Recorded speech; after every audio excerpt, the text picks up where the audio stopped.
folks, this is Shiro Shinobi, and I am here with Avatar Korra, Amon, and General Iroh. This is a very strange collection we've got here. I have no idea whether or not trying to kill each other at this moment, but I'm going to go with it for all it's worth and get the questions that people have been wanting to know.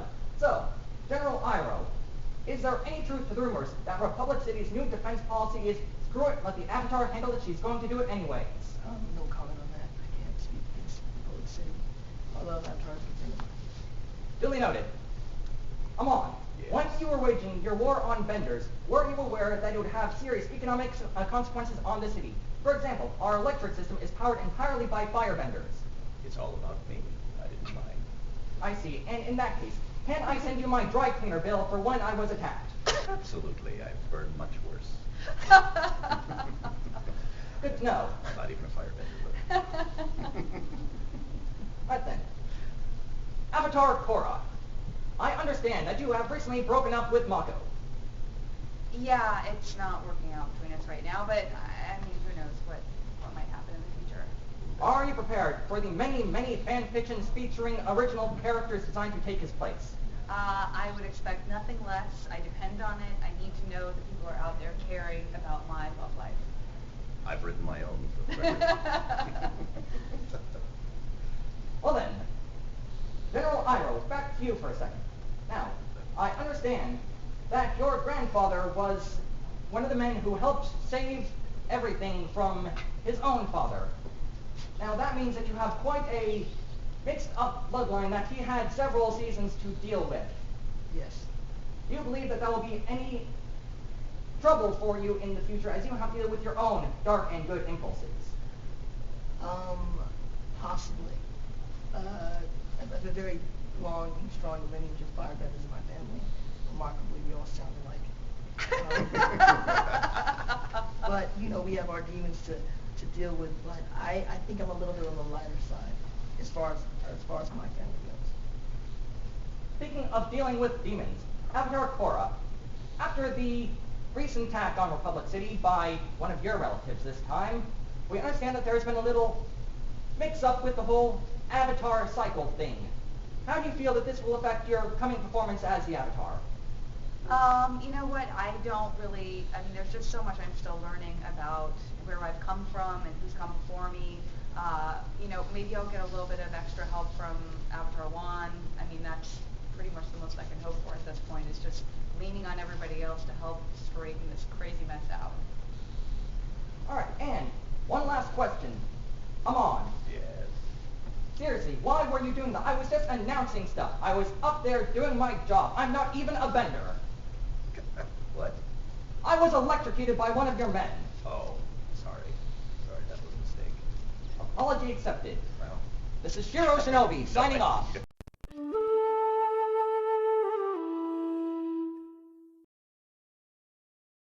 Alright, so now I'm just going to ask you regular interview questions. Right there next to the not in garbage character. chute. Alright, so Just I walk guess that I'll way. start Yeah, with just one drop of it the right there. obvious basic ones that you guys always get, but I have to do it for the sake of this interview. So, what was it that got you into not voicing as a whole, but voice acting in the Avatar series? Well, you know, it was a gig that came up by audition. I met Mike and Brian, and the project came. So as actors, you're always constantly auditioning for new gigs and new shows are coming on. It's just one of those things that we do, and I like that we was able to be a part of this amazing project. did they see you guys out? No, Is that- no. No. I just Oh, auditioned curious. for it. Oh, Yeah. curious. Same when you guys did. Yeah. Alright, what is it about the series that really draws you to it, that makes you want to be a part of it and enjoy being a part of it as much as you all clearly do? For me, you know, I grew up with Star Wars. I grew up with other great kind of things like that, and What is Star Wars? you know, it's I love that he said it like, this is not a thing that every single person grew up with. You know, when you grow up with these like amazing world, like, and I love Harry Potter, and I love these things, but all of a sudden you're a part of one of these great ecosystem worlds, and it's kind of cool. You're like, how am I a part of this? But in the original one, not even as great as it is to be a part of the Star Wars world, the Harry Potter world, but to be a part of a brand new thing, being a part from the ground up is like wild, you know? Yeah, I don't lust after other projects that I don't book. After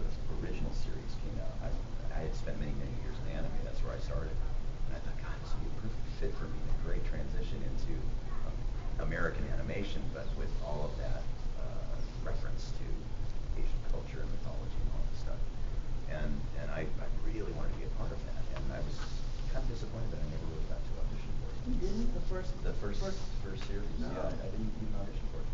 So when the second one came along, I thought, oh man, this is amazing. They're going to continue this on. It's a great story and an incredible female heroine in this thing. It'd be so great to be part of this thing. And I was just excited to get the audition for it, and I was astonished that they let me participate. But once I learned more, once I got involved in the process of this, and just seeing Mike and Brian and their intense devotion to meticulous detail, it was so impressive and unlike anything else I'd ever worked on.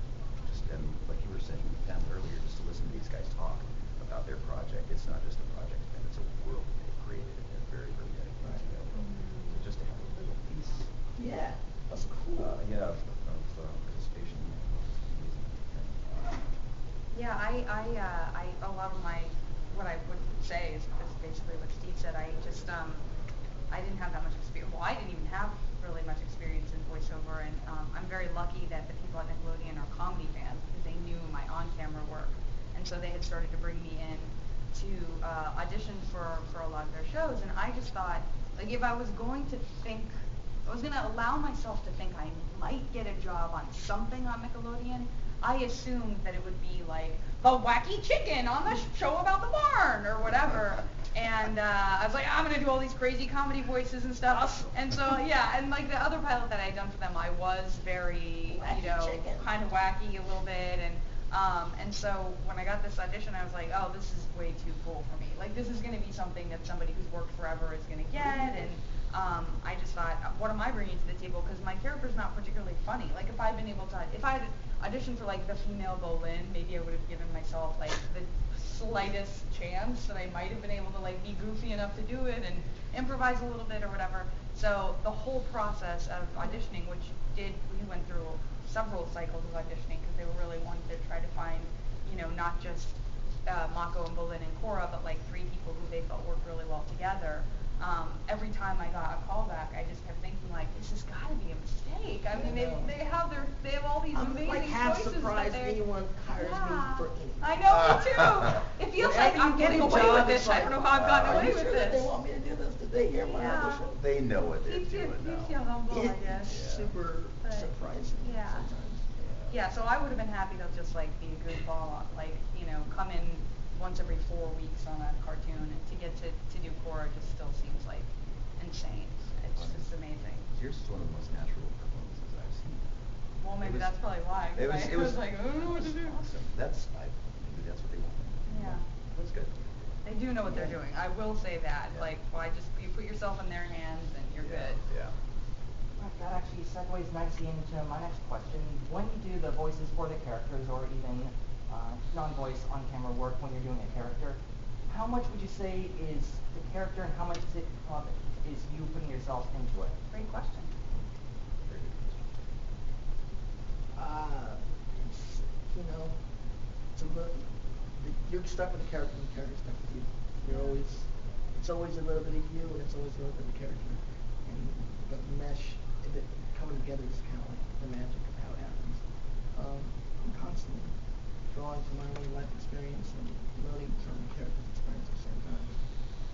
For me, it's just an outlet of voices that are in my head.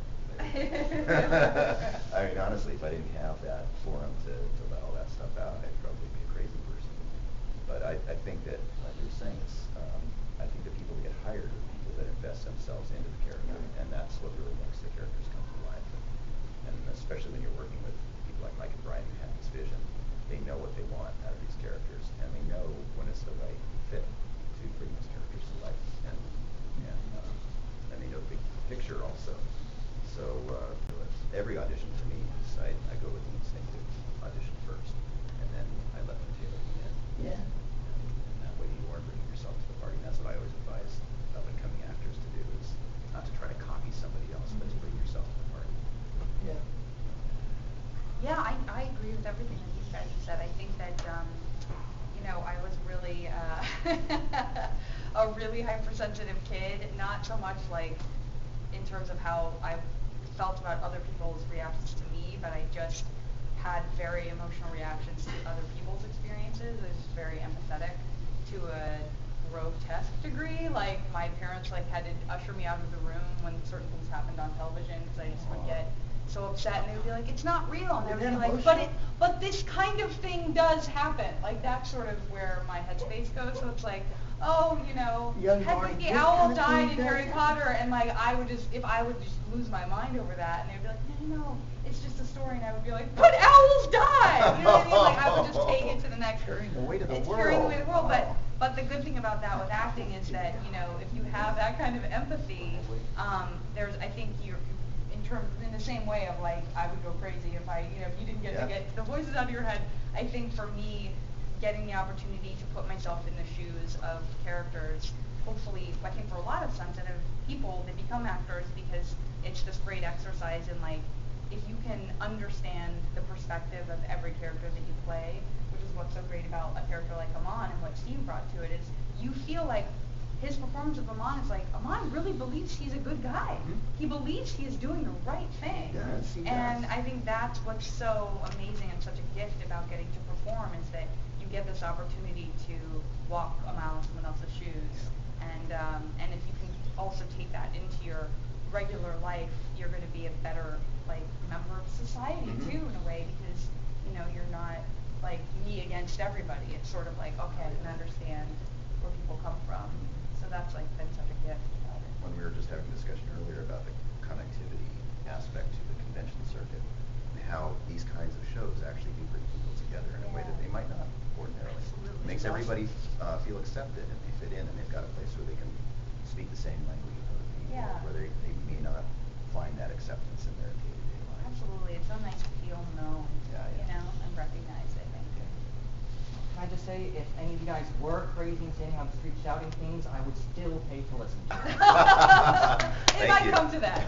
It might come to It that. could happen. Well, I'd like to thank you all for your time and Thanks, for Robbie. answering Thank these you. questions. Thank I you. hope you enjoy the rest of SAC Anime, and I hope to see you guys again. Thank you. Awesome. Arigato. Yes. Thank you. Awesome. Thank you, sir. Very good. Thank you. Awesome.